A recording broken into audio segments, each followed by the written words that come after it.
Ganda ng araw ngayon. Today is Wednesday. So, 6:02 AM. So, dadalhin natin si DE ngayon guys sa trabaho. So, iniwan ko lang si PCX. Para naman may video na naman tayo sa ating channel. So, mostly kasi sa video ko, may mga nagtatanong kung magkano ba si DE.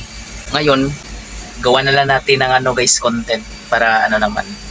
Tapos ipapakita ko yung mukha ni DE, yung bumper, tapos yung niya, kung anong nasa kanya para naman makita ng lahat na nagbabalak din ng DE64.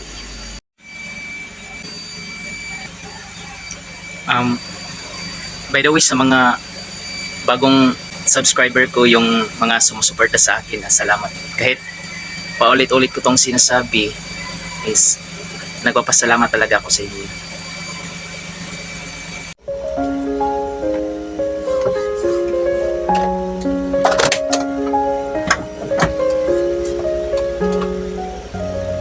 So, aalis na tayo.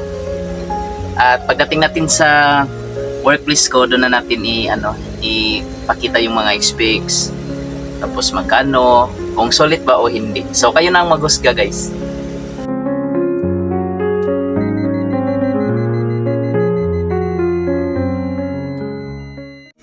Ganda ng araw ngayon guys. Isang panibagong araw na naman ng amo ng buhay na kinakaharap natin. Pero patuloy pa rin tayo sa buhay. Kahit yung mga challenges ng buhay, kailangan pa rin nating lumaban. Kasi hindi lang naman tayo yung sarili lang natin yung iniisip natin. Meron naman tayong mga pamilya na nangangailangan sa atin. Kaya kahit na anong pagsubok o mga challenges na sa tingin natin hindi natin kaya, is kailangan talaga nating labasan. So, ipagpatuloy pa rin natin.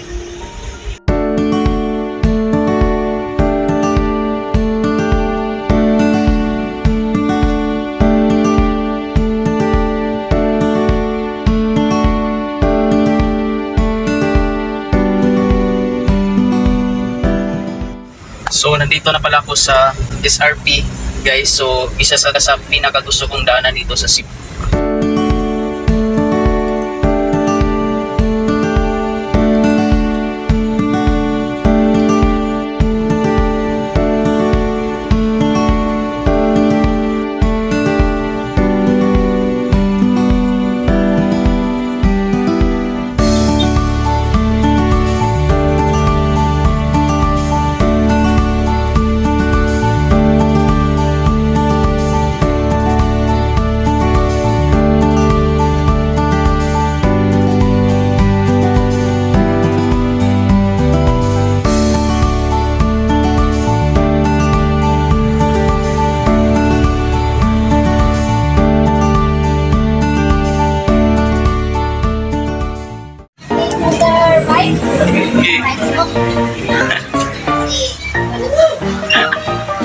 Uy, umakay kusog eh.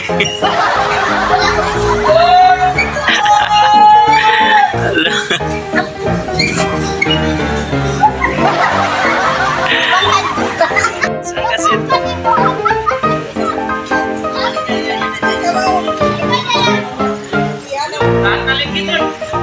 Uy! Uy!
So guys, pauwi na tayo guys. Lakas ng ulan guys. Mabuti na lang at dinala natin si DE. So, yung pinakita ko sa video guys, yung lahat-lahat guys is pagbili ko, nandoon na talaga yung mga setup. So, fully loaded to guys.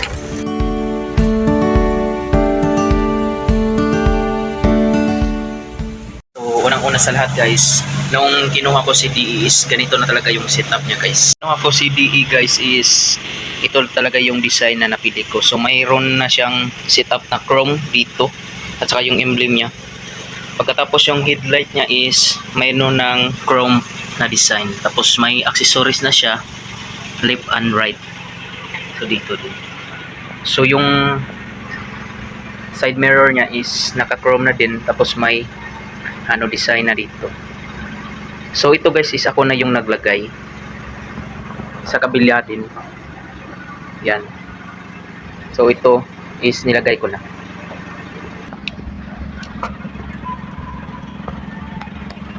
So sa bumper niya guys is ganun pa rin, set up na din ng dealer.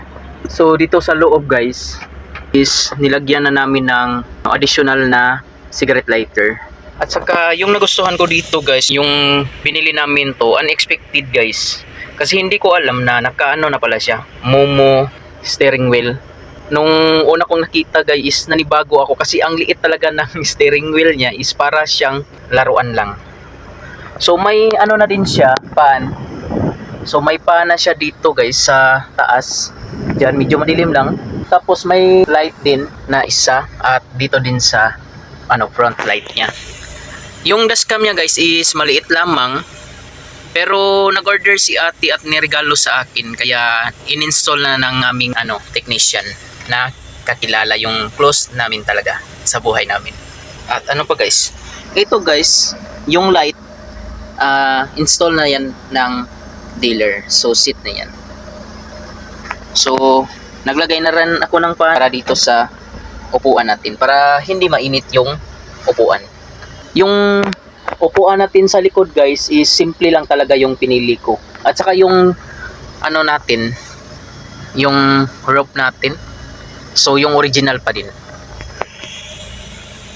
Kabuuan guys, yung price talaga nito ng ating DE64B 4x2 ng turbo is 285,000 pesos. So ano sa tingin niyo guys, solid ba o hindi? Pero nag-add ako ng 5,000 guys, kaya naging 290,000 pesos siya guys. Kasi nung nag-research ako sa YouTube, so sa mga vlog din ng mga vlogger is siya, hindi siya power window. Kaya nag-ask ako sa dealer na kung pwede ba i-power window. So sabi niya is mag-add lang daw ng 5,000 pesos. Kaya yung ginawa ko guys, kasi minsan na naman tayo gagastos, hindi nag-add ako. Pero yung in-add ko guys is yung front lang na power window. Kasi naisip ko pag nasira kasi yung power window is another maintenance na naman. Kaya front lang yung in-add ko. So may mga viewers din tayo guys na nagtatanong kung saan at sino yung builder natin. So yung builder pala natin guys is si Sir Pedrick Beldida. So ilagay ko yung niya dito guys ha. Tapos anong tindahan guys, anong dealer. So yung dealer guys is Easy Motors, Minglanilla, Cebu. So yan guys. So nai-pictures na din to sa buhay minivan ni Mayor's TV guys. Kaya proud na proud ako sa gawan ng Easy Motors. So ayan guys, so nasagot ko na yung mga katanungan. At least kung may gustong kumuha nito guys, pwede kayo mag-chat ni Sir Pedrick Beldida ng Easy Motors. For 8 months of use, walang problema guys. Wala siyang binigay sa akin na problema. So good feedback talaga yung na-receive ko sa aking DE. So guys, sana nasagot ko yung katanungan ng ating isang viewer. At magpasalamat ako sa mga bagong subscriber at sa mga sumusuporta sa akin. Lalong-lalo na sa mga nagko-comment at nag-share. So guys, hanggang dito lang yung video natin at thank you for watching and see you in my next vlog and adventure. So, bye-bye.